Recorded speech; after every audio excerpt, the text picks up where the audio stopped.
Alzheimer's disease affects millions and millions of Americans, but not just millions and millions of individual patients, but also orders of magnitude larger than that because of the effects on their families and their effects on larger society. This is a massive problem. Nearly 7 million Americans over 65, about 1 in 9, suffer from Alzheimer's. Costs of care are soaring, $360 billion in 2024, projected to hit $1 trillion by 2050, $400,000 per person, with 70% borne by the family. The race for a cure is on, but not without its setbacks, as Vanderbilt neurologist Matthew Schrag explains. So in recent years, we've had some candidates for treatment come up, even been approved by the FDA and been sold, ultimately, although with some controversy. This family of drugs that we're talking about are a group of antibodies, and antibodies are a molecule that your body produces naturally. These ones are synthetic ones that have been engineered, and they're designed to bind up a little tiny protein called beta amyloid, and we think that it's poisonous to the brain, and that's thought to be the fundamental driver of Alzheimer's disease. The antibodies administered to patients bind up to that beta amyloid and help to remove it from the brain. And the idea is hopefully that will interfere with the progression of Alzheimer's disease. Hopefully it will. But in fact, there have been some treatments that appear to make some progress on the science, but don't have clinical results. Well, so fundamentally, what patients care about is the beta amyloid removed from the brain, right? Patients are concerned about, can they think clearly? Can they remember things? And these drugs didn't robustly show an effect. You had a reasonably good biochemical outcome, but that really didn't help people.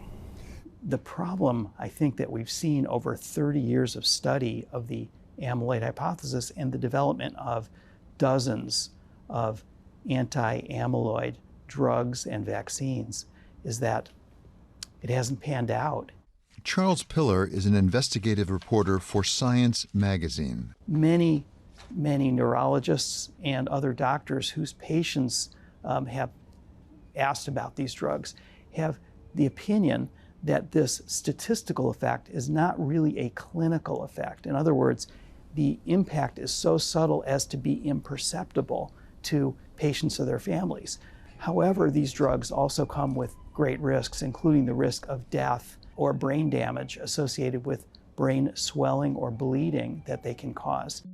Biogen received FDA approval for the first anti-amyloid drug in 2021, leading to hope for Alzheimer's patients.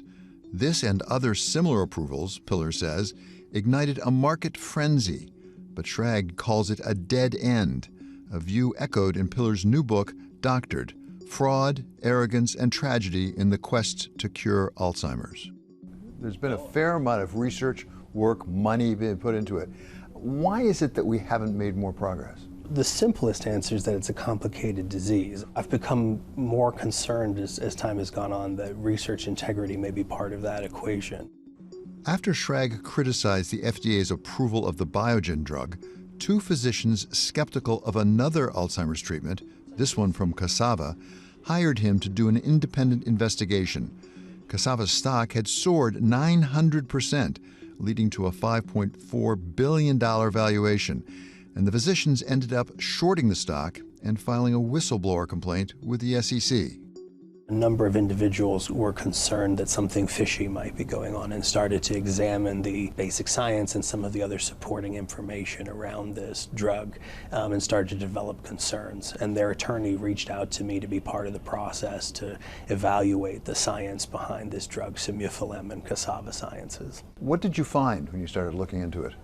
So, a lot of the basic science that supported the use of this drug came from a single laboratory, a laboratory run by a gentleman named Haoyang Wang at City University of New York. And when we looked at his work, we found an extended pattern of alterations in the data coming out of this laboratory. A lot of the data, a lot of these sorts of experiments, often the output is an image. And sometimes you can see when you look at an image things that make you think it's been altered. It's just in the same way you could walk through a magazine aisle and look at a photo and say maybe that's been touched up. Something strikes you as something unnatural about that image. And so when we went through his work, we found lots of that sort of problems. But just getting it wrong something different. That can happen to any scientist. We all get it wrong.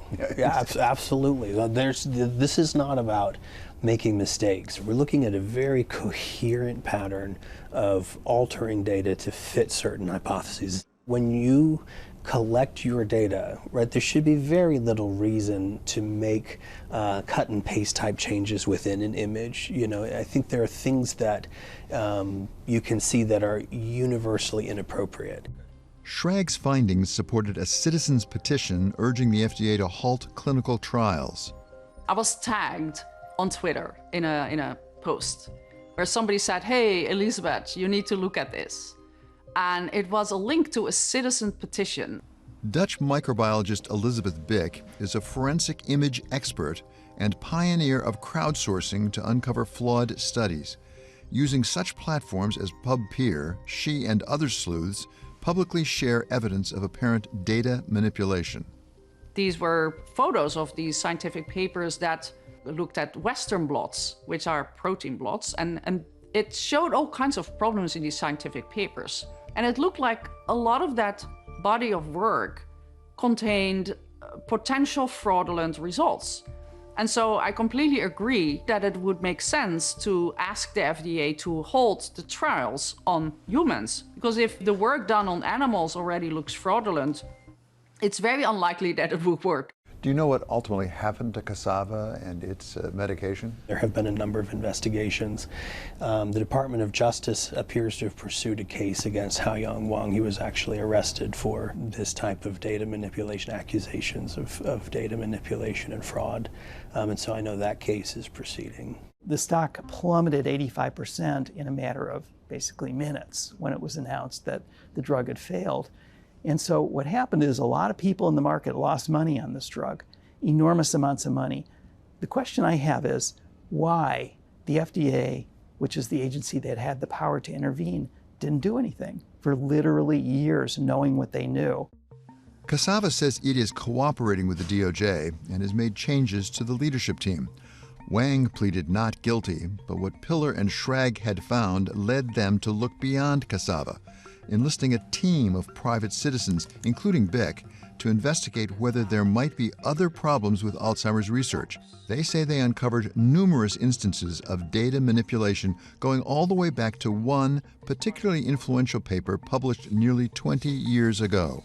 We were both kind of stunned when we together discussed this experiment by Karen Ash and Sylvain Lesnay that was so instrumental to the field and yet seemed to be very suspect. Ash and Lesnay's 2006 Nature publication shaped the field's understanding of Alzheimer's. The amyloid cascade hypothesis took a bit of a stumble in the early 2000s. And this group of investigators, Karen Ash and Sylvain Lesnay, were one of those who came in and said, aha, we think we've identified the silver bullet. And so what you had is, for the first time, ostensibly an experiment that showed a kind of cause and effect, direct cause and effect of a substance that seemed to be causing Alzheimer's disease. And lo and behold, it was a amyloid beta protein. And it sort of rescued the amyloid hypothesis. It was cited thousands and thousands of times, and variations of this theme were developed. But what we found in the course of doing this research integrity work, I bumped into a number of papers from Sylvain Lesnay, the first author, and we found that there seemed to be artifactual changes in his work as well, including in this famous Nature paper. And as we analyzed that paper, we found that the majority of the figures seemed to have evidence of tampering in them. And I understand Dr. Ash actually has withdrawn the paper now. She has. It was retracted in the last 6 months or so. The University of Minnesota conducted an investigation and found no research misconduct, but the authors, with the exception of Lesnay, agreed to retract the paper, and Ash took responsibility, though she said she had no knowledge of any image manipulations until it was brought to my attention. She continues to back the amyloid hypothesis and her conclusions. Lesnay has not commented and remains in good standing with the NIH. According to Ash, Lesnay denies fabricating the data. How did NIH react? What I can tell you is that we saw very slow progress in dealing with these things. We saw Sylvain Lesny continue to get funding, even new funding, after these reports came out and were widely accepted that these were serious problems. And initially you wonder, how could that be? Until you take a larger look at the field and you realize that the leadership of the NIH has not been completely immune to these types of problems. The administrator overseeing Lesnay's NIH grant co-authored the now retracted Nature paper. The team also found issues with the work of the man who led the division at the NIH National Institute on Aging. A gentleman named Eliezer Mislia, who was the neuroscience director at the NIA. And this was probably one of the most prolific cases of apparently doctored data that I'd ever seen. We stopped analyzing when we got to something like 130 papers and just said, that's enough. We can't spend the rest of our lives looking at this. But this is somebody who has been able to ascend to the very highest echelons at the NIH. The day Pillar's report in Science was published, Mislia was removed from his post. So it appears that there is a broader problem than you first understood. I wonder what thoughts you have about where it comes from. Science is a human endeavor, right? Scientists are people. The Garden of Eden happened to all of us, right? We are all flawed people, and scientists are going to be subject to the same temptations as everybody else. And so I think part of what needs to happen as a discipline is that we need to be a little bit less naive. What advice do you have for an investor, given what you've said about some of the problems with science? It really is quite unsettling if we think the science we think we know, we don't know. If you're going to make an investment of not only millions or tens of millions or sometimes hundreds of millions of dollars in clinical trials, but also ask hundreds or thousands of patients to accept the risk of exposing themselves to experimental drugs, we should start with, do we think we're starting from a trustworthy foundation? That's a fair question, and it should be asked consistently. And I think that sometimes it's time to ask the field to move on, right? I think that even a non-scientist can listen to Alzheimer's research over the last 30 years and say, I've been hearing amyloid and amyloid and amyloid, but what's not changing is what's happening for our family members, right? And that it's time for something else. Before we do this again, tell me why it's going to be different this time. And I think that the investors can motivate change.